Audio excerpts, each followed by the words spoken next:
téléviseurs na bino pona ko présenter info lingala journal ya peuple pona peuple mbote na bino bisika nyos tu bozwa mitika ete to fungola yango pona ko tesa bino ndenge séance plénière ezalaki organisée na visioconférence mercredi 1er septembre na Sénat na bokambemi ya honorable président Modeste Bahati Lukwebo epai wapi ba sénateur bandimi prorogation ya état de siège pour la 7e fois héritier mapindemi domi bende longwanza ba pesi sima ya prorogation ya état de siège pour la province ya Ituri pe province ya Nord Kivu nadbi ya semaine na assemblée nationale etikala kingala ya Sénat chambre haute ya parlement bango basangana ki mukolo ya mercredi 1er septembre pour na compte ya état de siège ya province ya Nord Kivu pe province ya Ituri epai wapi esengelaki ba se prononcer ezalaki na bokambemi ya président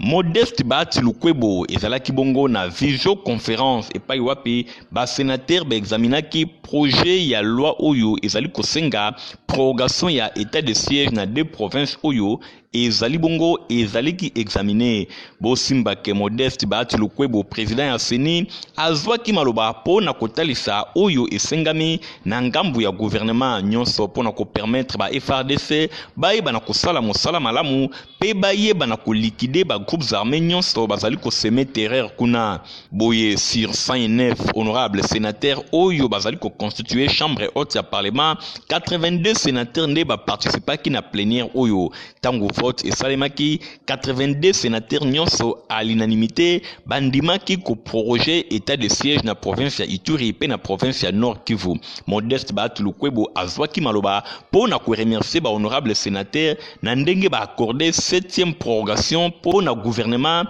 ayeba na ko continuer état de siège na ye na tina wana lokola Sénat a adopté yango na deuxième lecture et kotindama epai ya chef de l'État Félix Antoine Tshisekedi Tshilombo po na ko promulguer yango enfin que ekota na application pour la 7e fois nyonso kaka eza na cadre ya kotindika ba FRDC ba continuer kosala ratissage na province ya Nord Kivu pe na province ya Ituri po na kimia ezonga na ngambo wana. Na enseignement bosimba ke après 4 jours ya ba épreuve ya examen d'état jeudi 2 septembre nde ezalaki clôture na étendue mobimba ya République démocratique du Congo ne héritier mapindemi atalisi à travers élément haut.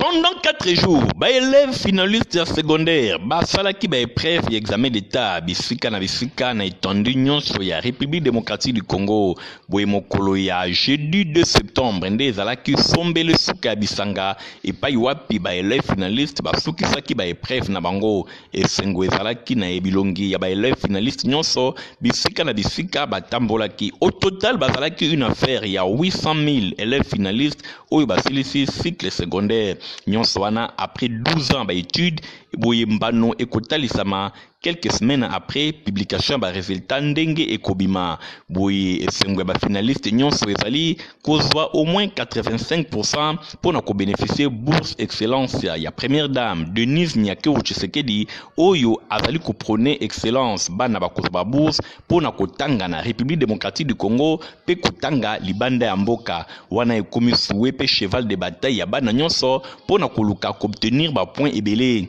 bosimba ke bisika ebele mingi penza na ville ya Kinshasa discipline erenyaki pambate commissaire provincial ya la police abeta kimbela elongo na ministre provincial ya makambo etali éducation basengaki na bana bayeba na kosala mobulu te basala cortège inutile te po na komatela ba moto enfin ke bayeba na ko perturber situation basengaki na bana nyonso esengeli bazala discipliné après avoir kosilisa ba examen rendez-vous ezala kaka na bandako nyonso wana ezalaki respecté.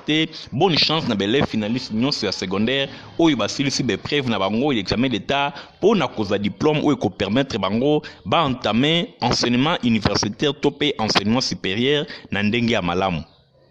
Avant match à Léopard contre Tanzanie, boyeba ke premier ministre Jean-Michel Sama Lukonde ayeba ki bongo na ko encourager ba Léopard ya République démocratique du Congo bolanda na micro ya héritier mapindimi.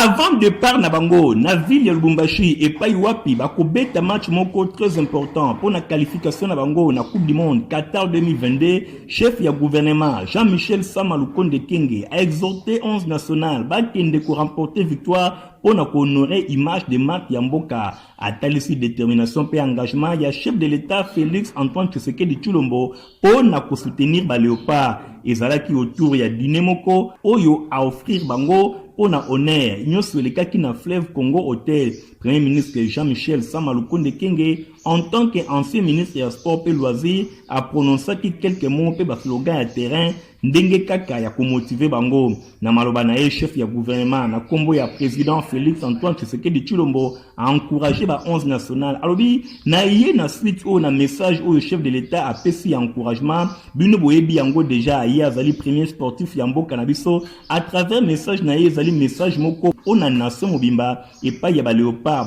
oyo bazali ko kanga République démocratique mobimba chaque fois oyo bango bakotaka na terrain ba léopard oyo bazali ko sala fierté pe sengwe ba congolais nyonso chaque fois bazwaka victoire na se ya drapeau bino bozali ba véritable soldat na terrain vert qualification oyo ekofungola makambo ebele na monike bino vraiment bozali équipe moko ya makasi oyo bokotombola défi pour bokopesa résultat moko oyo bato nyonso bazali kozela ponanga ezali honneur pe fierté na ko se retrouver parmi bino na tango oyo bino bokolakisa ba talent na bino pona compte ya République démocratique du Congo ndenge Jean-Michel Sama Lukonde Kenge a s'adressé ki na ba léopard. Premier ministre a rassuré ba léopard ya RDC na soutien pe accompagnement ya gouvernement et longo na nation mobimba pona victoire. Pona suite alobi na bango esengeli bozala na bino rassuré pona accompagnement na biso nazali ko encourager bino monsieur ministre ya sport aza pembe nanga alobi nanga ke ebele kati na bino ba promettre ye ba kota babi na suka wana tozali kozela même sur en tant qu'ancien ministre ya jeunesse pe ya sport naza na médaille moko oyo ezali pa na ngai pona CAN Guinée oyo bozwaki yango na 2015 tolongwaki na podium ya 3e place naza sûr ke mbala oyo bokosala malamu pona équipe na biso eyeba na ko remporter qualification pona Qatar 2022. Avant wana, Premier ministre Jean-Michel Sama Lukonde Kenge a dépêché qui directeur ya cabinet na ye longo na quelques conseillers pour ba assister na dernière séance d'entraînement ya ba léopard ya République démocratique du Congo na espace Oudjan na kuna na stade Tata Raphaël na occasion wana ministre des sports et loisirs a remercié qui premier ministre longo na gouvernement mobimba pour bâtir na disposition na bango ba joueurs pe ba nécessaire nyonso oyo ba ko se déployer par rapport ya équipe nationale na terrain.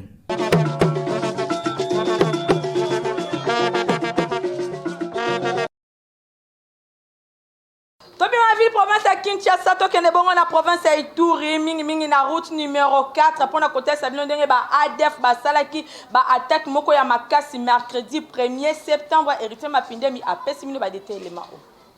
ezalaki malamu te na province ya Ituri mingi penza na route nationale numéro 4 kolongwa na province ya Ituri kino kokoma na Beni ba ADF ba atakaki convoi moko ya ba FRDC ba zikisaki 15 véhicules mobimba pe bato misusu bakufaki bato misusu bazalaki kidnappé situation oyo esalaki passe makasi kuna na province ya Ituri oyo ezali bongo na état de siège bosimbake selon société civile ya province oyo batalisi ke attaque wana esalemaki en pleine journée nzokande ba ADF bautaki na Zamba boye convoi oyo ebandaki koleka na route nationale numéro 4 oyo ezali kaka nzela moko pona kokende na Ituri tina Beni situation yango epesaki pasi mingi pe population bakamwaki komona ke attaque oyo esalema en pleine journée. Selon porte-parole ya ba FRDC na coin oyo Gilles Ngongo lieutenant ye atalisaki ke ba FRDC basalaki makasi pe ba repoussaki ba assaillant oyo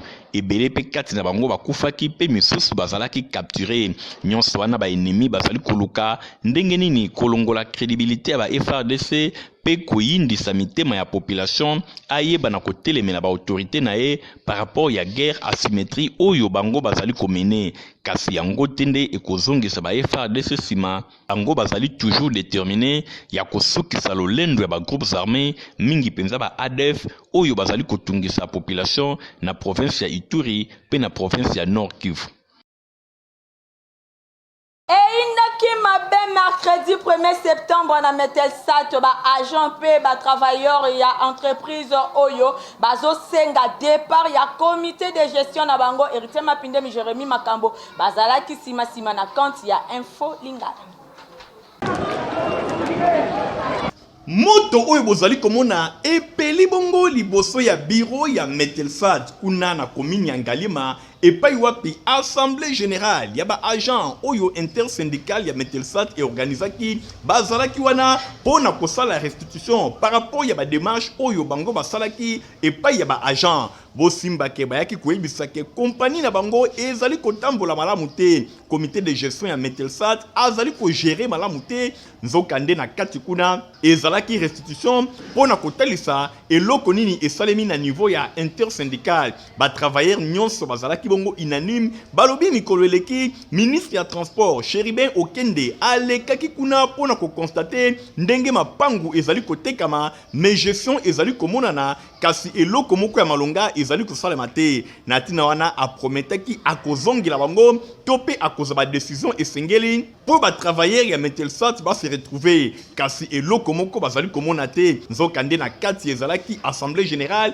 libanda ba pne et pelaki moto na ndenge akosakana te ndenge kaka bino moko bozali komona na bilili veut dire ezalaki mwana abendana ezalaki moto na ndenge akosakana te nzinga ya siège ya Metelsat et yindaki na milinga ndenge bozali komona président intersyndical ya Metelsat elongo na secrétaire général na bango bazangaki te kopesa explication na micro ya info lingala ndenge tolobaka na français tolobi ventre creux na point d'oreille et ngoloba libumu nzala mato ezate oyo baza ko revendiquer ezali baza ko loba mbongo na bango baza revendiquer nini baza revendiquer ba salaire na bango biso tozalaki awa na toyaki tokutana na DG na bango bambala ebele toluki ye tokomeli ye tosali nyonso oyo bato basalaka mpona bakutana na mutu akangela biso porte na ye en tout cas na ndenge ya solo aboya koyamba biso ntango ya boyi koyamba biso tomonaki ke ezali entreprise ya leta tokendaki sikoyo epai ya leta ye moko tobandi na secrétariat général ya transport tokei epai ya ministre tosololi topresente bango problème ya Metelsat nde omoni sikoyo lelo ezalaki jour ya assemblée générale oyo fallait tosala restitution epai ya batravailleur mpona toyebisa bango nini oyo tosalaki nini tosololaki ntango tozalaki na secrétaire général ntango tozalaki na son excellence le ministre ya transport oyebi makambo elekaki na Goma soki mosala esalemaki awa malamu nde biloko wana balingi baprevenir déjà ke na date tel bato balongwa na place wana nde bato akufaki mingi te mais lokola misala wana esalemaka te bisika oyo ekoma bateka bandako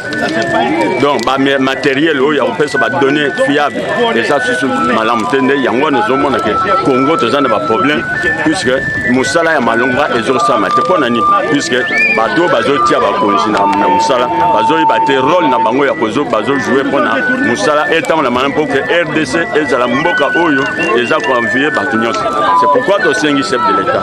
atala miso na ye na mosala oyo ya bato ya meteo basala bongo na nsima baagent bamonaki mutuka ya directeur général ezali kobima toyebi te soki ezalaki mpona kokima moto to mpe nini botala ndenge balandaki ye.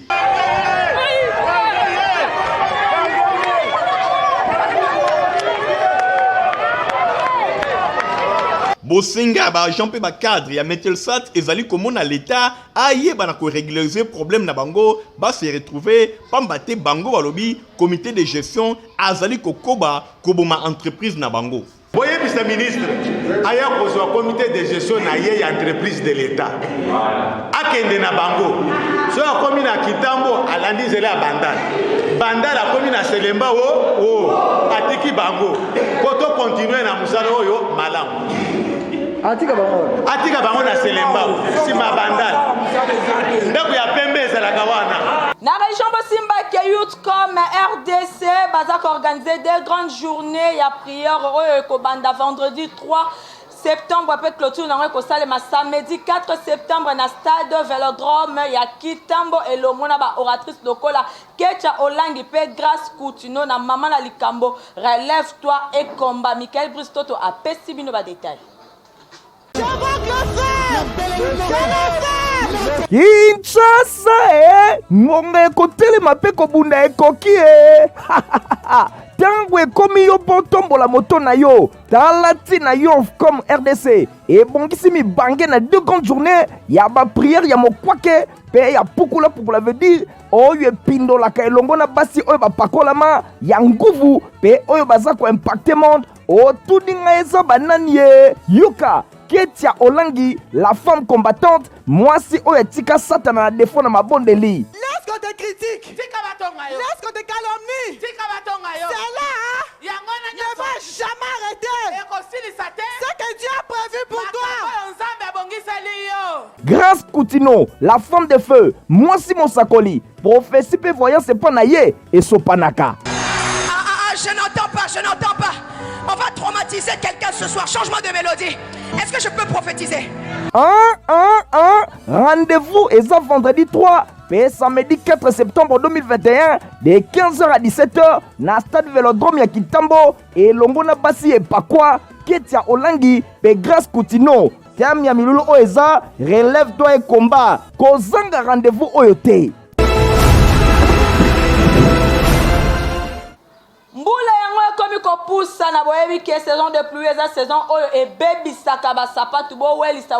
kuna na 7e rue limité epai ya Papa Griffe bokozwa basapatu ya qualité hérité mapidemi Igon Singe. Baye nyonso basepelaka na basapatu ya kitoko, basandali ya kitoko oyo ezali poso ya nyama, bakwiri ya ndenge na ndenge oyo ekuba esika ezaka kase moko na place commerciale na 7e rue limité epai wapi Papa Griffe sa père d'état azali kosala mikoto ya malonga oyo ekuba boye esengeli kaka te kolulaka oyo ezali kouta na mikili ya bapaya na mboka na biso République démocratique du Congo toza pe na batu bazali capable ya kolatisa bana mboka na biloko ya malonga ndenge Papa Griffe sa père d'état ye azali kosala biloko oyo ekuba rien envié na oyo ezali kouta na mikili ya bapaya yango oyo ezali kosalema okiti kaka na 7e rue na commune ya Limete na place commerciale omoni mbala moko Papa Griffe otali ofungoli monoko la musala maboko voilà pourquoi Papa Griffe sa père d'état coordonné un frère na boulot ya Jimmy Winston na beti mbunda pona nini client nyonso aye awa azanga koloba teke bakongole bamitema mabe azanga koloba teke bakonzamboka bamitema mabe botunanga pona nini botana ba œuvre artistique oyoyo souci ya Papa Griffe ezalaka nini chinois bapetwana ba chinois bakolatisa biso te soki babi na karateka oui mais na ndenge pena ya makambo forme population congolaise ntango azolata babora ba chinois ba turc et ça la mawa trop même na bawara mais souci ezali population là ta vrai mais ba autorité mboka bazo comprendre te ezo ça la souci à trop imaginez bino moko tala neti ba biloko o na lati awa mundela auta na mboka na aya sombi akenango mais na mboka na biso batu bazo somba ebele mais ezo koka kolatisa population nyonso tout donc on a sengi na bakonza mboka président de la République premier ministre ya primature ndeko na biso sama oza jeune donc bomeka na kosolola entre bino na bino conseil des ministres bobetana lisolo ya Papa Griffe sa père d'état donc nasali trop na mboka oyo et vous allez bien ceux qui vont soutenir la population congolaise à l'attaque bien. Ezali boye bandeko nyonso bokende musika te pamba te basulie to bachaussure ya Papa Griffe azali kosala ekomi kobimati na mikili ya libanda bino moko bana mboka esengeli bo profiter na yango na ba prix moko abordable hors de toute concurrence ba prix oyo ekosepelisa bino epai ya Papa Griffe sa père d'état. Pona bato nyonso baza na problème ya suki to médecine nde eza wana lokola solution héritier mapinde mi Jérémy Makam. bandeko nyonso baza na problème ya suki solution emonani produit Tomexil eye produit Tomexil eye nouvelle formule ezali pona kosunga bandeko nyonso suki ezali kokola te baza na mabandi bandeko basi oyo basepeli kokolisa basuki to ba poil na bango esika ezali kaka se moko banunu numéro 1C na commune ya Matete epai wapi produit Tomexil ezali kotekama pona ko résoudre ba problème nyonso boza na yango na likambo etali suki na likambo etali poil fini libandi esili ozwi suki na ya kitoko ndenge moko ba responsable ya maison oyo atalisi bayebi yango kisi ya kala Tomexil eza mpona suki mais Tomexil ndenge eza wana bato bayebeli yango motu soki ayemba liboso totala nano suki na ye na motu po toza apara Tomexil toza na végétaux oyo ntango tokotala suki na ye na motu nde tokoyeba suki oyo akosalela Tomexil to akosalela végétaux oyo nsima tokobana nano kopesa conseil avant ça elakisi na biso eloko nini nakokosala eza na bashampoing torekomande ya bato ntango tokotala motu na ye eza na shampoing tokorekomande ye na bain de crème mpona kosukola motu wana lobi bandeko basi bakosukola suki na bango na shampoing alo tokonela bango shampoing ntango tokotala motu na ye bosimbake sur place na maison Tomexil bazali koteka pe bakisi ya ndenge na ndenge lokola rector pona hémorroïde toraver pona banyama lokola toramal pona malaria pe fièvre typhoïde végétor ezali pe wana lokola pomade pona kosunga bino pe vaginitor pona ba soins intimes ya bandeko basi epai wapi ozwi produit oyo osaleli yango opesi merci na bayi bazali kosala yango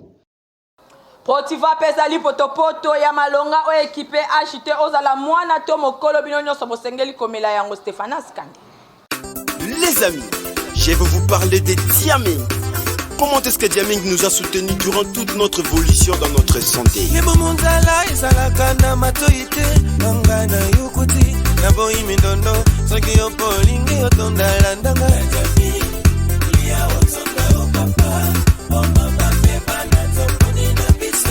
Biso tozala na santé ya gogo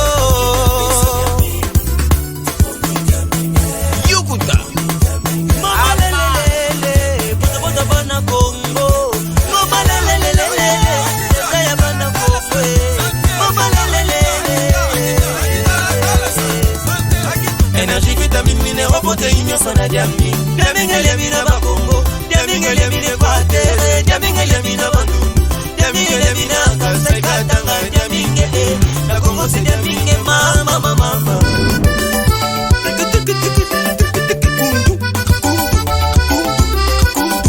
Nadia Kobotele na banga ninyo Diaming ezali Olingo changer bouillie ou changer té banana bisuna Diaming pas mesana Diaming lia otonda Boutique d'habillé ma Bible Sing memeli bino Angleterre na Kinshasa bokozwa bango na station ma campagne kuna na magasin Kitambo Karine Bembe Binda Michael Bristoto et Meka Chimanga Holandi Eye Kinshasa eze koningana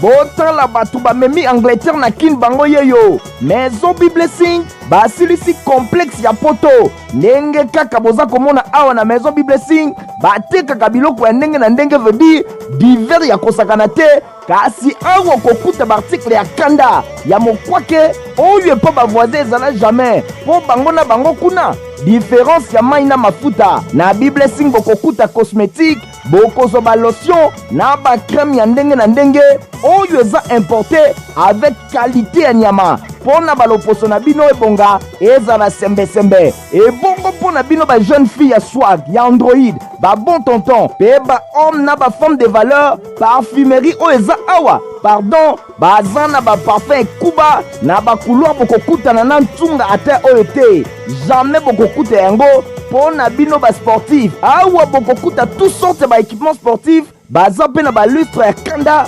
babaju mpo na bote ya bandako na bino engenga kitoko. Bokokuta bafrigo, bacongélateur, machine à laver original, batterie ya drum, bafriandise mpo na bana mpe mikolo nyonso ezali, babiskuit na bashokola ya mokwake nyonso kaka awa. Kotala biloko na biso eza ya qualité. Boya ebele bokosepela. Mutu moko ta ozala déçu. Awa to décevra bato te. Topesa bato ka esengo to bimaki oyo ozali na désespoir ntango okoti awa changement. Ya kitoko ekoti na kati awa tout eza importé. Ntoka penda kosepela bakalite oyo penda oyo toanda komona na ntango ya babelge eza awa. Na maison na biso biblessing. Prix na biso eza abordable. Ni par ailleurs. La prix ya bien. Et bongo na Biblessing 2 veut dire na deuxième maison na bango kuna bokozwa ba montre ya mopia opesa loboko na yo valeur, ba ceinture ekuba kote ba chaussure mpo na basi na mibali kutu botika na bino po baza na yango ya kano na maison Biblessing. Biloko na bango eutaka nyonso na Angleterre, France pe na Italie, veut dire importé na importé, original na original. Bokozwa pe ba drap, ba couvre-lit et bongo côté make-up, ba maquillage pona ba mama nyonso ezali pe biloko misusu ebele. Otuninga yo kozwa Biblessing wapi? Simba, première adresse Prince Kasavubu, non-ouest station ma campagne, otiki Chibangu na sima, ozosala neti ozomata kitambo, kasi avant okoma na station ma campagne na droite na yo, ozambala moko mobimba. Et bongo deuxième adresse na bango, baza awa na avenue ma campagne, numéro 4 quartier Joli Park, na commune ya Ngaliema, référence na ngoka ka station ma campagne, au Koti. Ah, Biblessing, vous êtes béni bana mboka, po ba mesura boye, ndeto luka, ingeta. Si je vous gêne, passez la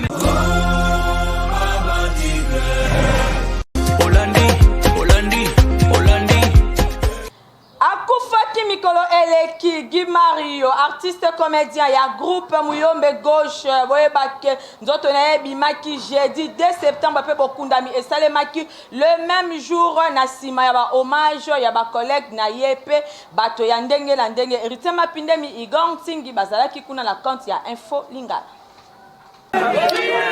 Akufaki depuis Mikolo Eleki, artiste comédien Guy Mario, ya groupe Muyombe Gauche oyo azalaka hospitalisé pendant Mikolo Ebele, bosimba kenzoto na ye ebomba maka na morgue ya hôpital du cinquantenaire. Boye mokolo ya jeudi 2 septembre nde ezalaki mawa na bilongi ya artiste comédien pe batu ya ndenge na ndenge oyo base présentaki liboso ya morgue ya cinquantenaire pona koyamba nzoto na ye. Bosimba ke ba hommage ya ndenge na ndenge ezalaki rendu sur place epai ya oyo asepelisaki batu balinga culture, batu balinga comédie mingi penza na groupe ya Muyombe Gauche na ndenge abandai ko jouer mingi lokola pasteur, mingi lokola mosali na Nzambe na mosala oyo ye asalaki. Na sima ya ba hommage epesamaki sur place, bosimba ke quelques artistes comédiens pe batu ebele bazangaki te kopesa témoignage na bango par rapport ya personne ya Guy Mario.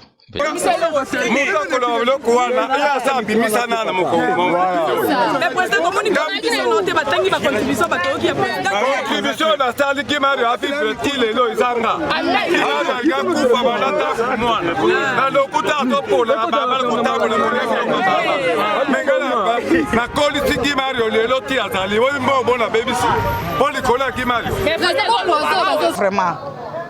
Do omonde na oloba bo nazoka nazomona deja ndenge tozalaki na ntango nga nazoyebisa Guy Mario nga na reno na kati kota na omikeba na kaya nga biki ya na ndako